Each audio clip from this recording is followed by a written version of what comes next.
अजीत लिखते हैं, गुरुजी जब सब एक चेतना ही है तो सब लोगों की सोच में इतनी भिन्नता क्यों है? भिन्नता तो होगी ना अजीत, और भिन्नता होनी चाहिए। भिन्नता नहीं है तो गड़बड़ है। चेतना एक है, अनेक अनेक रूपों में अभिव्यक्त होती है। यही तो उसका सौंदर्य है, यही तो उसका रहस्य है।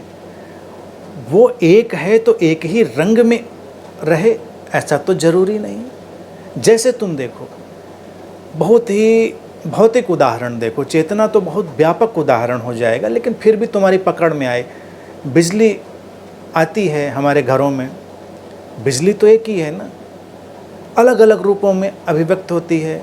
कहीं रोशनी है तो कहीं एयर कंडीशनिंग में है तो कहीं हमारे गैजेट्स में है, कहीं किसी भी रूप में एक ही ऊर्जा स्रोत इलेक्ट्रिसिटी अलग अलग रूपों में अभिव्यक्त हो गया। वो उसका सौंदर्य है। चेतना का सौंदर्य ही तो इस बात में है कि वो भिन्न भिन्न रूपों में अभिव्यक्त हो, अभिव्यक्तियाँ भिन्न हो, शरीर मन भिन्न हो, और यही उसका सौंदर्य है।